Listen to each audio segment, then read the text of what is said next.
Passion Tuning avec ODR en tampon.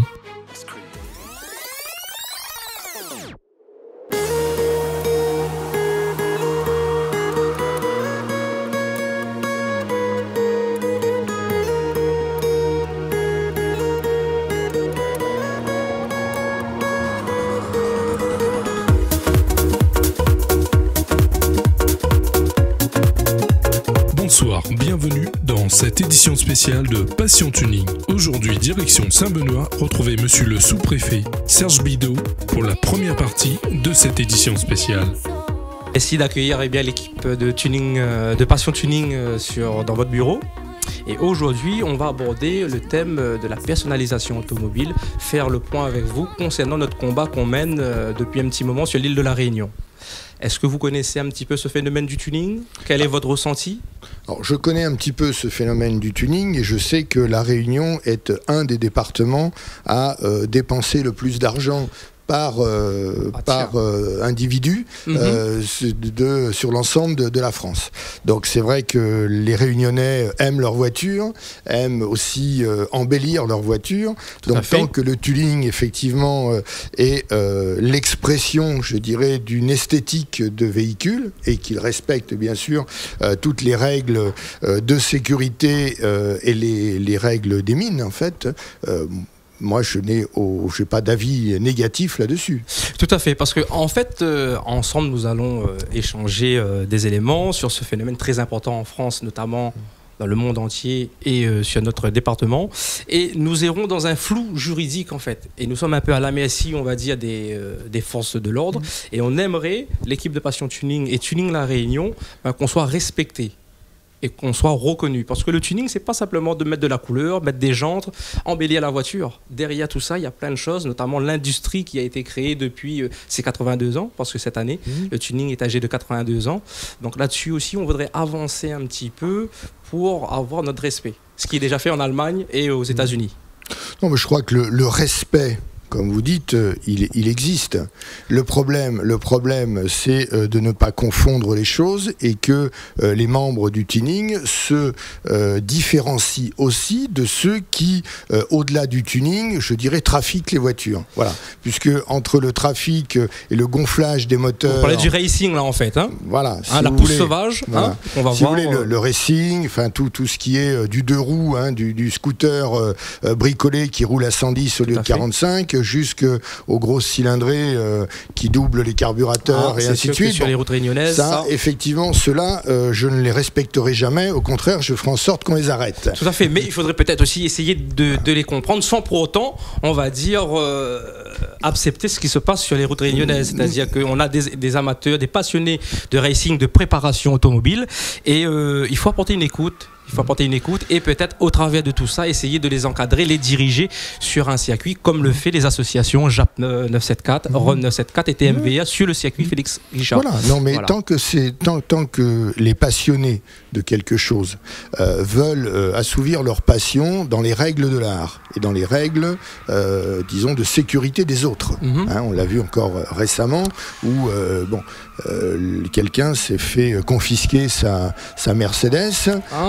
Après, parce qu'il avait tapé un couple de motards vers la Jamaïque.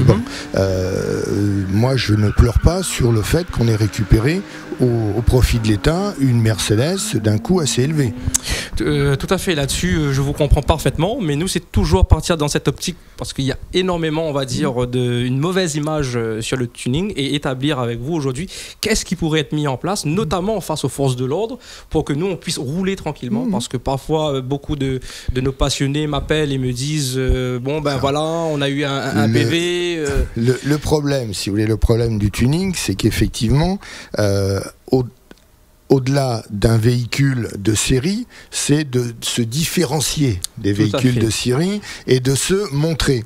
Et vous savez bien, quand on se montre, effectivement, on est peut-être plus enclin à être arrêté parce que on sort du lot des véhicules. Donc ça, effectivement, c'est quelque chose que je ne nierai pas, parce que il y a un certain nombre de voitures qui tapant dans l'œil. Et je vous dis, il faut qu'on fasse la différence entre le tuning et le racing, très important. Aussi. Mais quand on amalgame un peu les deux, et que certains aussi se cachent derrière le tuning pour faire du racing, eh bien, on arrive à ce que vous appelez ce manque de respect, que moi j'appellerais plutôt un amalgame. Mais cet amalgame, c'est aux membres du tuning de bien amener en avant le tuning, et de faire disons, non pas disparaître, mais de scinder le racing ailleurs.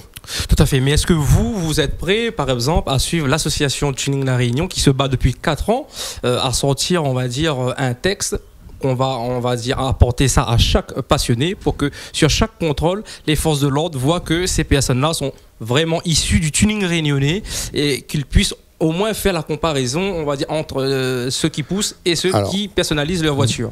Oui, pourquoi pas une charte, mais au-delà, si vous voulez, puisque si c'est un texte, qu'il soit législatif ou réglementaire, là, il faut voir avec les élus, les grands élus de la Réunion. Parce que le problème qu'on rencontre aussi, c'est que dans le code français, le code de la route français, il n'y a rien, on va dire, au niveau du tuning. C'est pour ça que je vous dis qu'on vous interpelle, qu'on est dans un flou pas possible, et qu'il faut réimédier à tout ça. On n'est pas dans la même problématique. Le code de la route, si vous voulez, ne vous n'indique pas,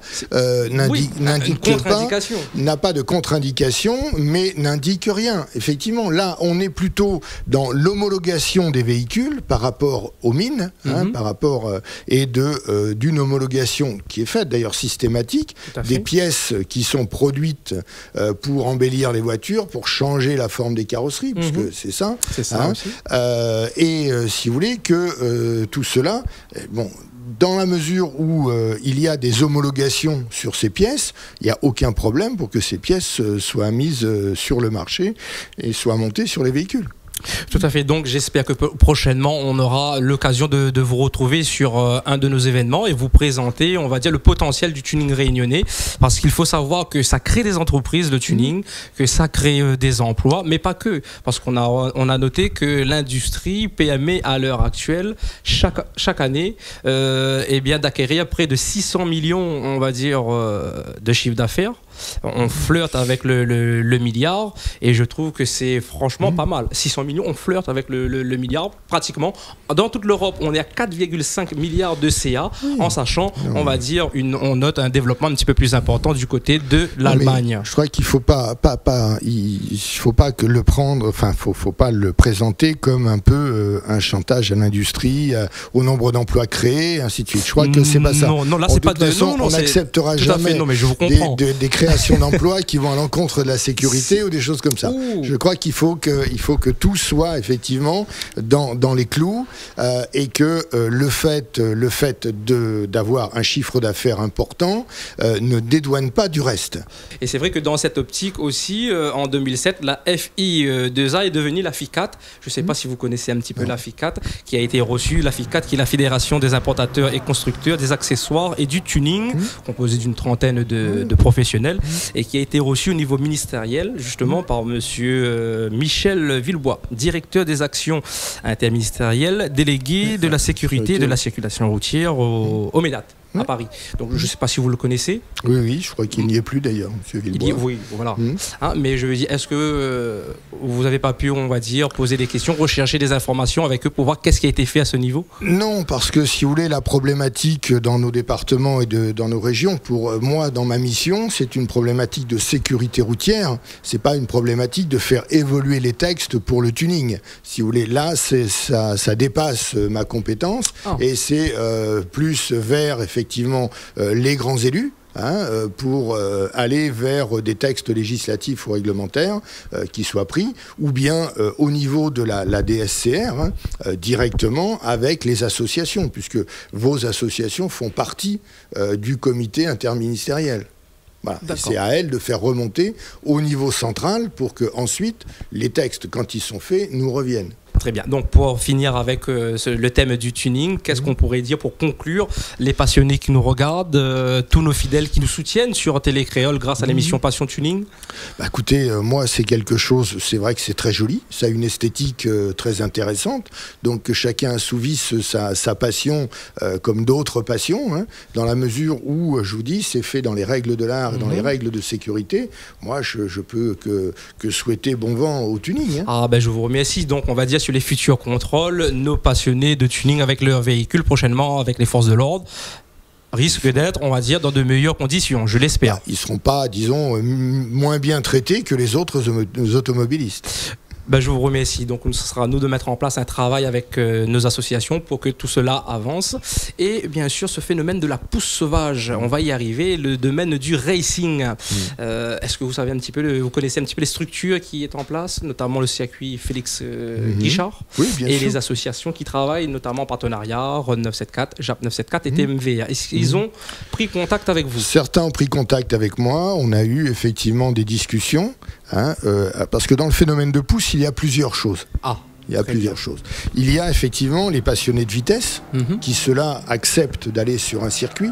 Hein, et qui, effectivement, de la même manière que pour le tuning, acceptent les règles et vont, effectivement, sur un circuit pour rouler vite, aller faire de la compétition, faire des runs, ainsi de suite. Et puis, dans le phénomène de pousse, malheureusement, il y a aussi le phénomène de, je dirais, puisqu'on est à La Réunion, le phénomène de TICOC, qui un regard lancé pour moi le premier quand parfois je sors de Saint-Denis à 23h, hein, sortie de Réunion, oui. Certains essaient de vouloir pousser avec moi. Carrément, oui, sans savoir que... Sauf que quand ils reconnaissent ma tête, bon, en général, ça les refroidit carrément. Ça s'arrête très vite. Je pense. Mais voyez, donc, et cela, vous pourrez mettre toutes les structures que vous voudrez, tous les circuits que vous voudrez, ils n'iront jamais sur les circuits, parce que c'est pas leur problématique. Exactement, mais pourquoi pas justement essayer de recenser, on va dire,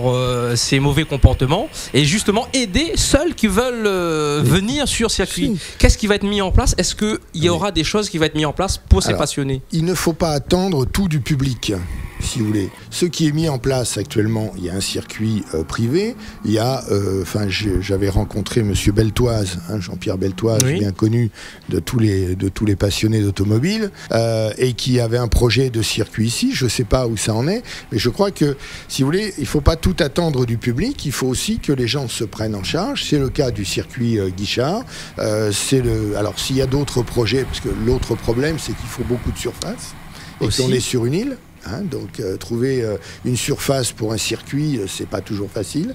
Hein, et que, bien sûr, aider ces gens en labellisant leurs actions, ce que je leur ai déjà proposé, ce qu'on fait déjà, en labellisant sécurité routière un certain nombre de leurs actions. Mais dans un premier temps, c'est pas, je dirais, l'État n'ira pas jusqu'à financer quelque chose. Hein, c'est pas là aussi dans ces missions. Hein, d'ailleurs, en métropole, tous les circuits qui existent sont privés ou aidés par des collectivités locales. On va y arriver. Là-dessus. Mais là, moi, je ne parlerai pas au nom des collectivités locales. Oui, parce qu'ici, c'est les sourds d'oreille carrément. C'est l'absence totale. Et au nom de l'État, je n'ai pas de leçon à donner aux collectivités territoriales. Tout à fait. Mais c'est vrai que là, on reste quand même, on va dire, toujours... On fait quand même toujours du surplace. C'est-à-dire que les collectivités... ils font les sourds d'oreille. Vous, à votre niveau, c'est pas vraiment le champ de compétences aussi. Donc, du coup, ces jeunes-là, ils se retrouvent un peu perdus. Et justement, quoi faire? Non, mais le problème, si vous voulez, c'est aussi ce qu'on retrouve souvent à La Réunion, c'est l'étroitesse de l'île. Si vous voulez, si vous allez en métropole, vous avez déjà 22 régions. Hein, pour 96 départements, vous n'avez même pas 22 circuits. Vous avez quoi? Vous avez 7 à 8 circuits, une dizaine de circuits en tout. Là, n'oubliez pas, il faut créer un circuit pour un département seul, pour 800 000 habitants seulement. C'est sûr. Mais c'est vrai que nous, dans notre aventure, dans notre émission, à chaque fois qu'on part sur le circuit Félix Richard, qu'on demande aux jeunes quel message vous avez apporté au niveau de monsieur le préfet pour qu'il vous aide, c'est toujours la même chose. Donnez-nous la possibilité de venir plus souvent sur ce circuit. Écoutez-nous. Oui, mais il faut faire attention. Je crois que les gens que j'ai rencontrés sont des gens raisonnables et savent qu'un circuit, ça doit se gérer. C'est-à-dire que jamais, comme ça m'a été proposé, on ne fermera une route pendant 4 heures le soir en laissant les gens tourner à leur guise. Ça a été fait en métropole dans les années 70.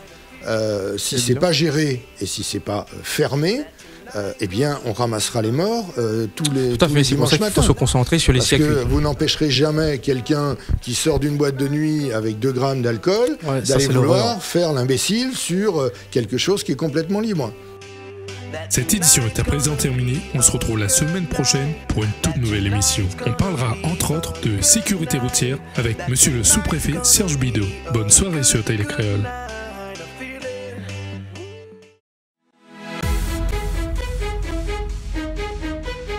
Cette édition de Passion Tuning vous a été offerte par ODR au tampon.